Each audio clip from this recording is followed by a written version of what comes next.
Magandang umaga, Ginang de la Cruz at mga binibini at Ginoo. Kami nga po pala ang naing aming ina. Ipipresenta ang isang obra maestra ni Dr. Jose Rizal na Limitante. Isa sa tao po namin ang mga tauhan sa Akdania. At sana masiyahan kayo sa panonood. Maraming salamat. San Diego! Makinig kayong lahat! Makinig kayong lahat. Ako, si Juan Crisostomo Ibarra I. Magsalig, tumatayo upang ilahad ang aking saloobin. Sa ngalan ng Ama, ng mga anak, ng mga ina, at ng buong San Diego. Kailangan niyong malaman na ang bayan na to ay may sakit. Ngunit aamin ako sa inyo, kung ako ba ay nagkasala ako sa bayang ito. Mamamatay akong hindi malambalas ang pagsikat ng araw sa aking bayan. Kayong mga makakakita sa pagbubukan luwayway, malugod ninyo siyang tanggapin at inyong gunitain ng mga nabuwal sa dilim ng gabi.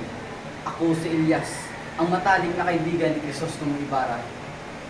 Ako ay masasabing misteryoso dahil sa pagiging malihim ko sa aking pagkatao at pagiging tahimik. In nomine Patris, et Filii, et Spiritus Sancti. Amen. Mga Indio, wala kayong karapatan lapastanganin ng aking pangalan. Ako ang kura paroko ng San Diego, kaya nararapat na sa akin na galangin ninyo. Huwag niyong kalilimutan ng aking kapangyarihan. Abat, di pa rin kayo niniwala? Eganastema! Ako si Padre Damaso Verdolagas, isang kurang Presiskano at siya ring tunay na ama ni Maria Clara.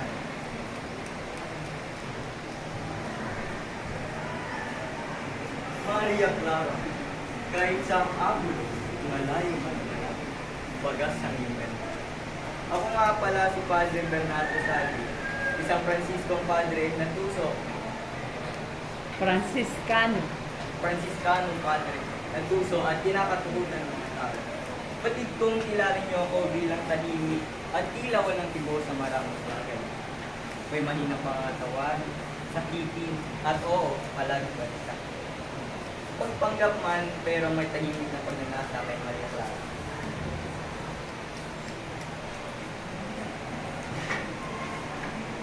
Ang paghawa at paggalang ng mga tao ay matatamo sa pamamagitan ng pagpapamalas ng mabuting halimbawa. Kaya ninyo makilala ang kakaibang ngunit ang talinig grabe ang dala. Aking pinapakilala ang aking sarili bilang Anastasio Potasio, kilala rin sa tawag na Pilosopo Tasio. Isang tanyag na baliw sa San Diego.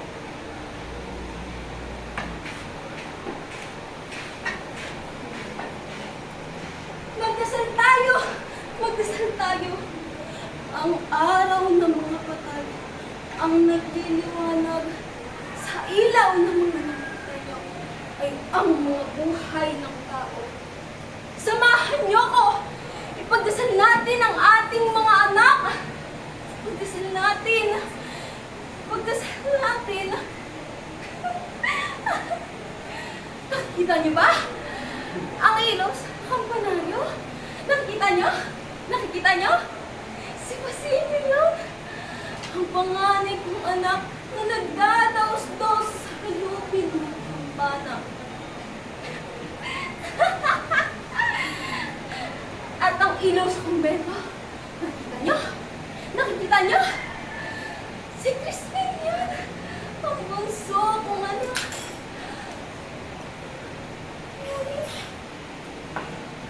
Hindi ko na sila muling makita. Crispin! Basilio! Naku, nasaan ba kayo? Pagluluto ko kayo ng kumain at kakantahan ko kayo ng kuntiman. Crispin! Basilio! Anak ko! Nasaan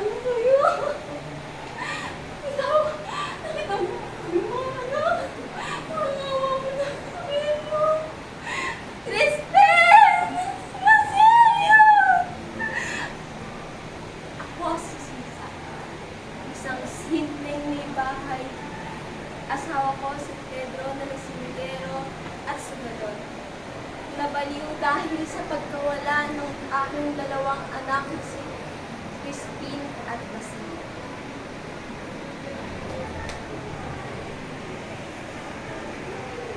Pupunta ako ngayon din sa Antipolo para kausapin sa personal ang mahal na birhen. Dapat siyang may magawa. Marahil maaawa siya sa akin sapagkat meron din akong nagawa. Pasyong, ang karwae, ngayon din. Ako si Don Santiago de los Santos, o mas kilala sa tawag na Kapitan Tiago. Ako ang ama-amahan ni Maria Clara at higit sa lahat, isa sa pinakamayaman sa Maynila. Ngunit hindi ito dahil sa aking kayamanan, kundi dahil sa aking pagmamahal sa bayan. Hindi ko pinagyayabang ang aking pagiging mayaman sapagkat para sa akin, ang pagiging mayaman ay nasa puso at pagtitiwala ng mga taong nakapaligid sa akin. Ako si Donna Pia Alba, ang asawa ni Kapitan Tiago na mula sa Santa Cruz. Ako ang tumulong kay Kapitan Tiago sa pagtaas ng kanyang katayuang Pilipinas. Hindi ako nasiyan sa katrabaho ng aking asawa ng mga nakal, kaya't ako ay nagtanim at nag-ani sa bayan ng San Diego.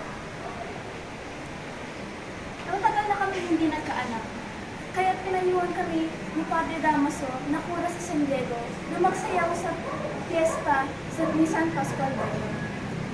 Sa pagsunod sa utos ni Padre Damaso, ako ay nagbanatao. Ngunit, imbis na ako ay maging masaya, nainapak ako ng puting at hindi na Kilala ko bilang isang malupit, ngunit napakatalinong tao. Ako ang nagtatag ng bayan ng San Diego nung isa pa itong malawak na kagubatan. Ako rin ang naging dahilan ng kasawian ng mundo ni Elias. Ako si Don Saturnino, ang anak ni Don Pedro Ibarramedia, ang ama ni Don Rafael, at ang lolo ni Juan Crisostomo Ibarra. Ako ay isang taong nabigo at nasaktan ng pag-ibig. Hindi ako pinili ni Cristo sumukipan. At iyon ang dahilan ng aking pagkalungkot at pagnanasa. Gayunpaman, hindi ito sapat na dahilan upang makasakit at magiganti sa iba. Ako si Ande, ang kinakapatid ni Maria Clara at ang tagapag-alaga sa kanya.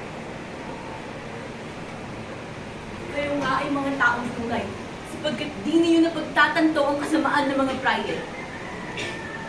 Ako si Tia Isabel, ang konserbatibong Pilipina na palaging nagpapaalala.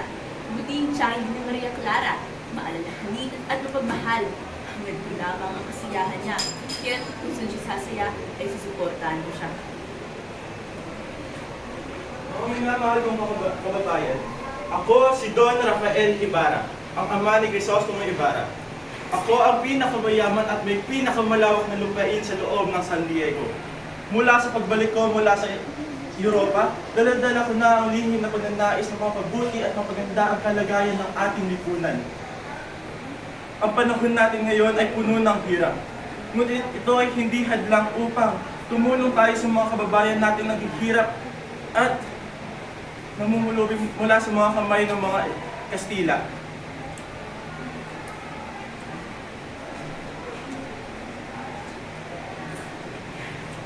Huwag kayo mag-alinlangan pa sa pagbibigay ko ng katarungan. Ipagbahalan, huwag kayo magbahala sa inyo.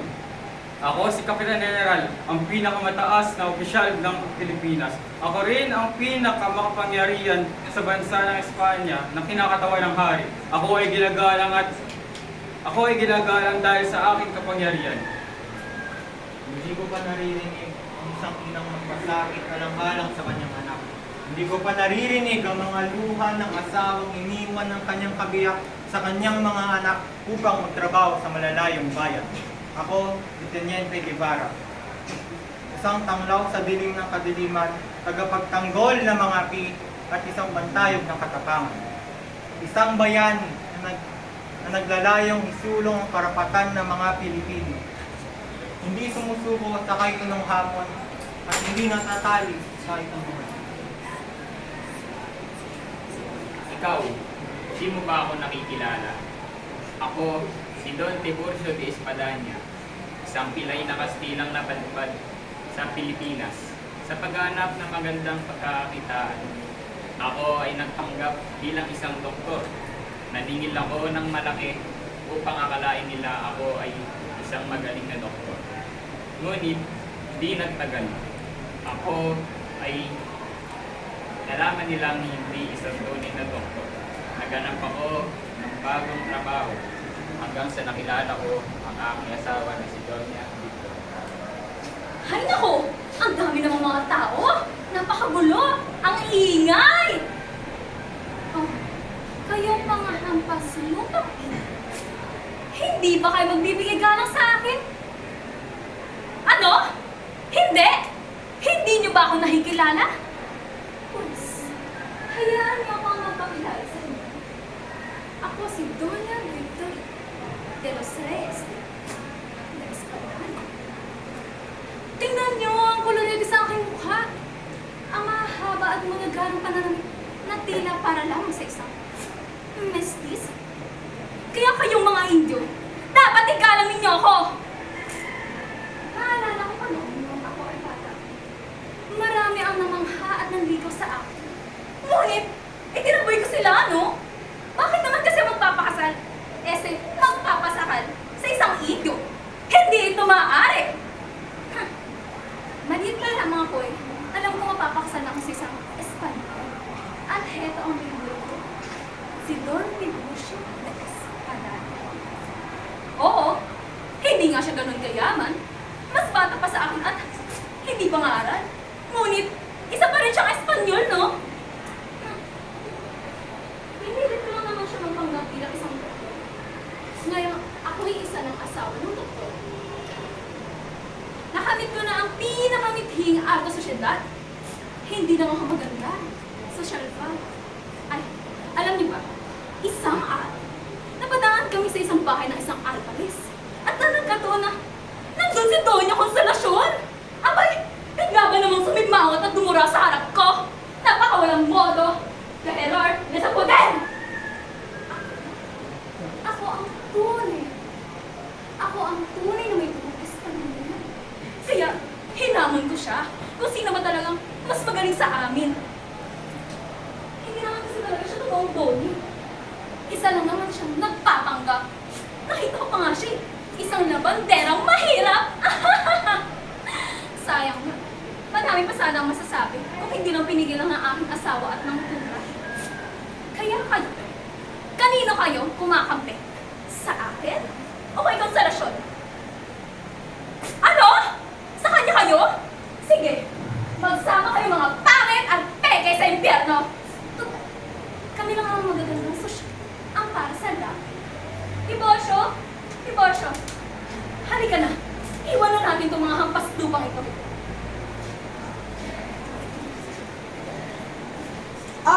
Mga bisita, maligayang pagdating sa aming bayan. Dito sa San Diego ay maraming, ang aking ngalan? Hindi mo ba ako nakikilala? Ako, para sa mga hampas lupang hindi lumalabas ng bahay. Ako, si Alpares, ng bayan ng San Diego. At isa ako sa pinakamakapangyarihang tao sa lugar na ito. Hi. Parang may naririnig akong tip. Sino to? Si Doña Victorina? Hoy, babae, puro kulubot ang mukha. Kanina pa ako sigaw ng sigaw dito. Ang sabi ko, manahimik ka. Yang bunganga mo parang puwet ng manok, putak ng putak. Hay, sa bagay, wala namang pinagkaiba yung mukha mo sa puwet ng manok. Kayo, ang tingin-tingin niyo dyan. Hindi niyo ba ako nakikilala? Ako, si Doña Consolacion Lamusa y Cecilia Esposa de Alpares. In English, Doña Consolacion, the muse and simple wife of Alpares. Ako ang may bahay ng Alpares. Tulad ng Doña na yan, isa akong matanda at mapapintas na Pilipina na gumagamit ng mga kapal na kolorete sa mukha upang matabunan ang aking tunay na lang.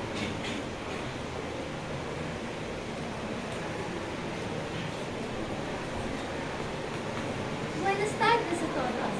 Ako ang hermosong babaeng sila. Titigan ni Maria Clara at mahusay kumutog ng instrumento kanya. Ako ang si aking kaibigan ni Maria.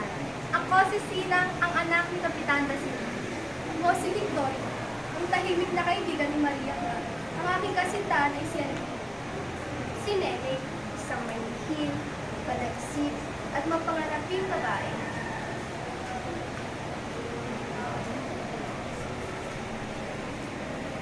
Ako po si Crispin. Ako ay 7 taong gulang. Ang nakakatanda kong kapatid ay si Basilio. Ang aking mga magulang naman ay si Sisa. Siya ay mabait at mapagmahal na ina. Kami ni Kuya ay naatasang patunugin ng kampana sa San Diego. Ngunit sa kasamaang palad, ako ay napagbintangang kumuha ng 2 konsang ginto at ako tumbas ng 30 ginto. Ako nga po pala si Basilio, na ko ay si Sisa.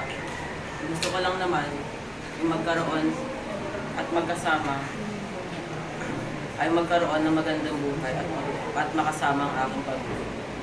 Inay, kung mag-alala, nasa kumbento si Crispin, ngunit si Crispin ay hindi na natin hapon. Buenos días para ustedes, damas y caballeros. Soy Alfonso Linares. Me saludo una persona sin educación. Porque de esta, dahil ako ay nakapagtapos ng pagiging abogado sa Universidad Central Madrid. Hindi sila tulad ko, mayaman, matalino, at pinakamahusay sa pamilya de España.